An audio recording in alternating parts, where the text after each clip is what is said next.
नमस्कार, welcome to you के साथी। कैसे हैं आप सभी? आई होप अच्छे होंगे, स्वस्थ होंगे, मस्त होंगे। तो लास्ट लेक्चर में हमने द कॉम्प्लीमेंट ऑफ सेट्स के बारे में डिस्कस करा था कि किस तरह से हम किसी भी सेट का कॉम्प्लीमेंट निकालते हैं और कॉम्प्लीमेंट बेसिकली है क्या। तो इसी पे बेस्ड हम एक लॉ करने जा रहे हैं आज, जो है डी मॉर्गन लॉ। बहुत ही खूबसूरत सा लॉ है और काफ़ी यूज़फुल लॉ है। ना सिर्फ सेट थ्योरी में बल्कि और भी चैप्टर्स हम करेंगे तो उसमें भी बहुत ज़्यादा यूज़फुल एक लॉ होने वाला है। तो समझते हैं कि क्या है D Morgan law. Basically D Morgan law के दो ही स्टेटमेंट हैं, दो से ज़्यादा नहीं है, लेकिन दो अपने आप में एक कह सकते हैं एक अच्छी ऑब्जर्वेशन है। आप भी ऑब्जर्व कर सकते हो, बहुत ही कॉमन ऑब्जर्वेशन है, लेकिन वही कॉमन ऑब्जर्वेशन एक बहुत बड़े पैमाने पर जब यूज़ होती है तो वो कॉमन ना रह के बहुत ही अनकॉमन रह जाती है। मतलब आप ये कह सकते हैं कि एक इतने छोटे से लॉ यानी कि केवल दो स्टेटमेंट का यूज़ हम इतनी बड़ी बड़ी प्रॉब्लम्स में कर सकते हैं, ये तो कभी सोचा ही नहीं था। चलिए, तो पहला जो स्टेटमेंट है वो है ए यूनियन बी का कॉम्प्लीमेंट हम निकाल सकते हैं A complement intersection B complement से। कहने का मतलब ये है कि अगर हमें किन्हीं भी दो सेट्स का कॉम्प्लीमेंट निकालना है तो हम डायरेक्टली भी निकाल सकते हैं। कैसे? अगर हमें ए कॉम्प्लीमेंट पता है और बी कॉम्प्लीमेंट दोनों पता है तो हम दोनों का इंटरसेक्शन करके आराम से उसको कंप्यूट कर सकते हैं। जैसे कि किस तरह से ये लॉ आया, यानी कि किस तरह से यहाँ से हम इधर पहुँचे, इसको ज़रा डिस्कस करते हैं कि यहाँ से यहाँ तक का रास्ता किस तरह से खोजा गया, किस तरह से हमने ऑब्जर्व करा, वो समझ। तो यहाँ पर हमारा एक यूनिवर्सल सेट है जो कि येलो रेक्टेंगल से मैंने डिपेक्ट करा है, और यहाँ पे दो आपके सर्कल्स दिख रहे हैं जो कि एक सेट को रिप्रेजेंट करते हैं। जो दो ब्लू सर्कल्स हैं वो एक सेट को और दूसरा बी सेट को आपका रिप्रेजेंट करता है। तो सबसे पहले लेफ्ट हैंड साइड ही कंप्यूट करते हैं कि लेफ्ट हैंड साइड बेसिकली है क्या हमारी। देखिए, लेफ्ट हैंड साइड हमारी बेसिकली है ए यूनियन बी। तो ए यूनियन बी यानी कि ए सेट का बी सेट के साथ यूनियन लेना है। हमने पिछले लेक्चर में डिस्कस करा था कि किस तरह से हम यूनियन लेते हैं। यूनियन का बेसिकली मतलब होता है कि इन दोनों का कंबाइन करना। तो सबसे पहले ए यूनियन बी लेते हैं कि ए यूनियन बी आएगा क्या। ए यूनियन बी अगर आप देखो तो ए और बी को आप कंबाइन कर लो, बस ये आएगा पूरा ए यूनियन। ये पूरा ए यूनियन है। एक ए सेट है और एक बी सेट, दोनों का हमने क्या करा, यूनियन ले लिया। अब अगर मैं इंटरसेक्शन लेना चाहूँ, इंटरसेक्शन का मतलब है कि इस जो हमने सर्कल करा है सॉलिड कलर से, जो रेड कलर से हमने सर्कल को कलर करा है, इसको छोड़ के बाकी का जितना एरिया है, यानी कि इतना जो एरिया है आपका, ये जो एरिया बचा आपका, वो आता है हमारा कॉम्प्लीमेंट में। यानी कि आपको ये सेट कुछ इस तरह का नज़र आएगा। जो पूरा फ्लिप हो गया, जो हमें कॉम्प्लीमेंट लेना था उस वाले का, वो हमने इस तरह से ले लिया। जहाँ पर आपका ए सेट अगर आप देखना चाहें तो ए सेट आपका ये वाला और बी सेट है आपका ये वाला। तो बेसिकली लेफ्ट हैंड साइड जो आई हमारी वो ये आई LHS, कि लेफ्ट हैंड साइड से हमारी फिगर कुछ इस तरह की दिखी। अब जरा राइट हैंड साइड पे थोड़ा फोकस कर लेते हैं। राइट हैंड साइड हमारी क्या है कि ए डैश यानी कि ए कॉम्प्लीमेंट। तो सबसे पहले ए कॉम्प्लीमेंट ही निकालते हैं कि ए कॉम्प्लीमेंट आएगा क्या। तो बेसिकली ये हमारा डायग्राम है जिसमें ए सेट है। अब ए को छोड़ के बाकी सब, तो सबसे पहले ए कौन सा है उसको कलर कर लेते हैं। ए है आपका ये वाला जो है आपका वो पूरा है ए सेट।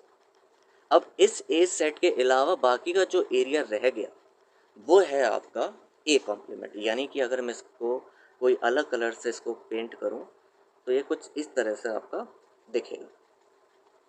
ये जो पूरा है आपका जो बन रहा है वो पूरा ए कॉम्प्लीमेंट है, यानी कि ए को छोड़ के बाकी का जितना भी है वो सारा का सारा ए कॉम्प्लीमेंट।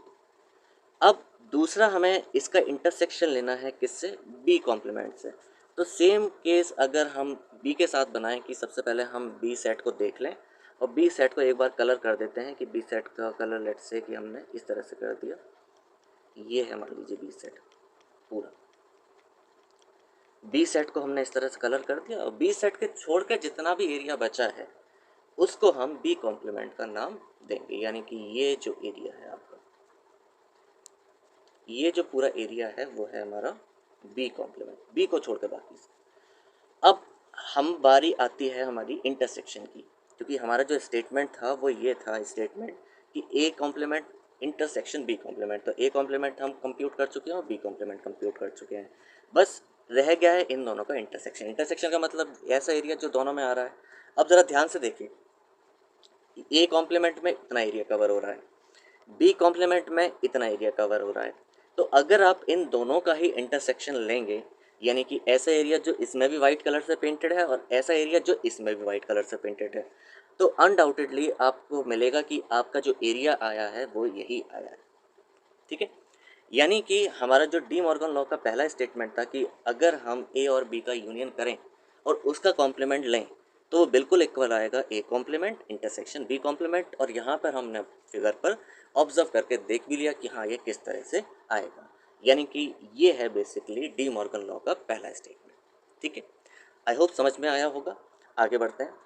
अगर डी मॉर्गन लॉ के सेकंड स्टेटमेंट फोकस करें तो सेकंड स्टेटमेंट बिल्कुल यही है कि ए इंटरसेक्शन जो बी का कॉम्प्लीमेंट है वो इक्वल होता है A complement union B complement.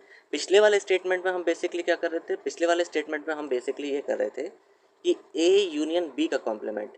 यहाँ पर अगर आप ध्यान दोगे तो पिछले वाले स्टेटमेंट में हम यूनियन के कॉम्प्लीमेंट की बात कर रहे थे, यहाँ पर हम इंटरसेक्शन के कॉम्प्लीमेंट की बात कर रहे हैं। तो बिल्कुल इक्वल होता है A complement intersection B complement, यानी कि जो यूनियन है वो कम्प्लीटली चेंज हो जाता है इंटरसेक्शन में। ऐसे ही सिमिलरली यहाँ पर है कि जो इंटरसेक्शन है वो चेंज हो जाता है यूनियन में और बाकी जो कॉम्प्लीमेंट है वो सेपरेट सेट पर लग जाता है।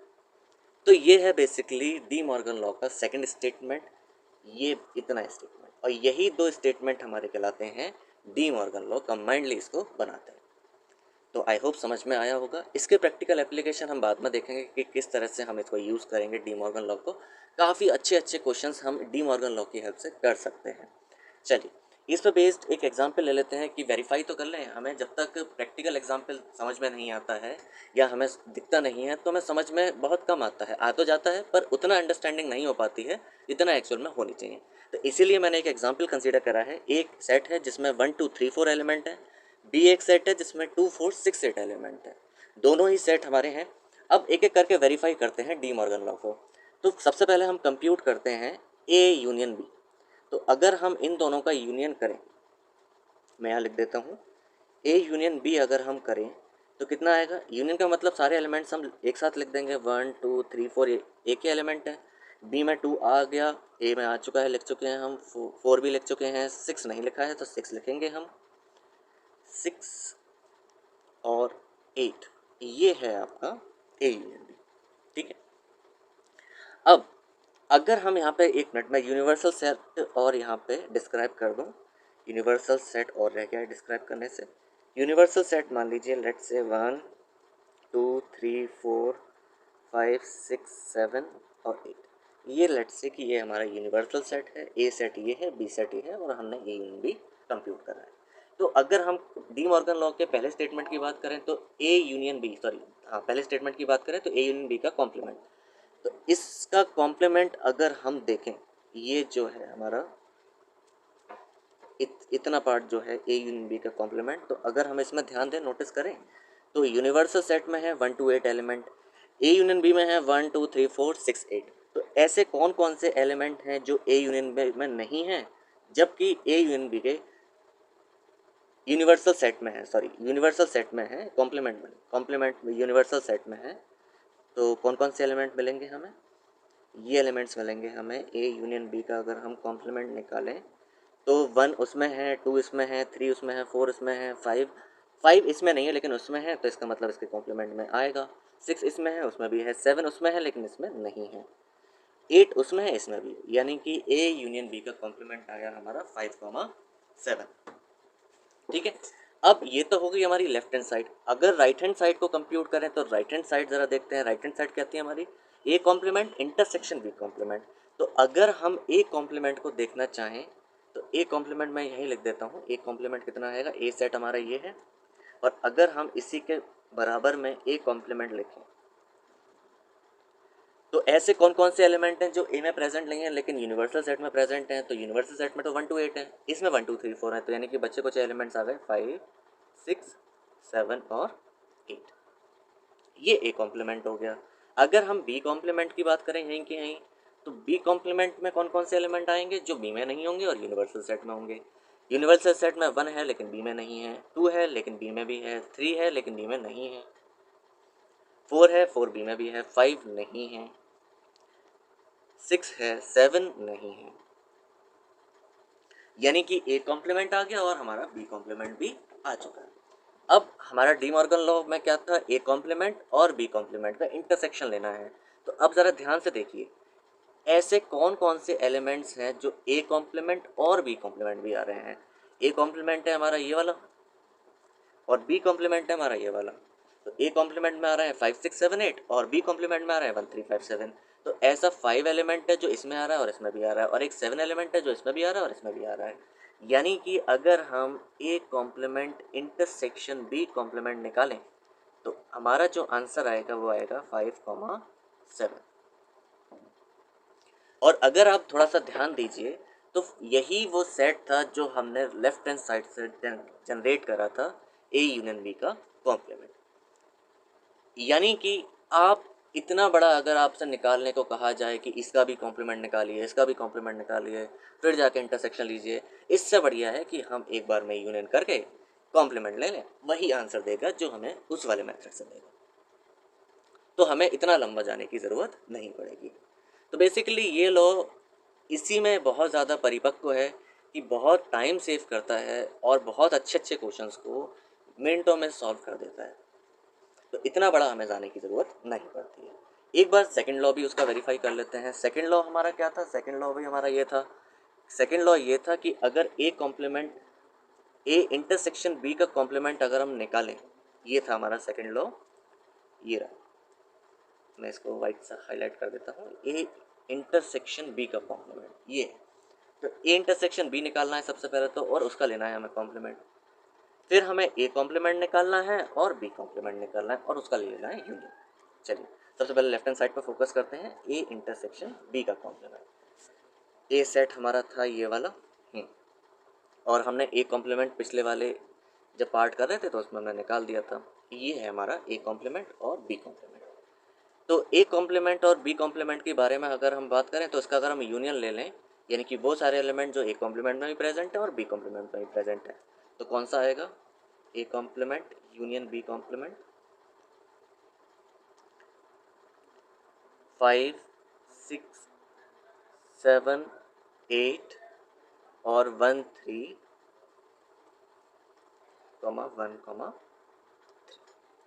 ये तो हो गई हमारी कौन सी, राइट हैंड साइड।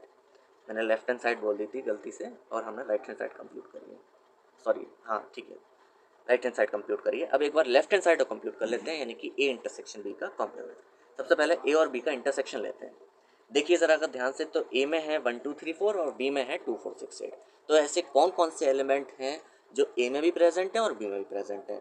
आप क्लियरली देख पा रहे होंगे कि केवल 2 एलिमेंट ऐसे हैं जो ए में भी प्रेजेंट है और बी में भी प्रेजेंट है, यानी कि एक तो है 2 और दूसरा है 4।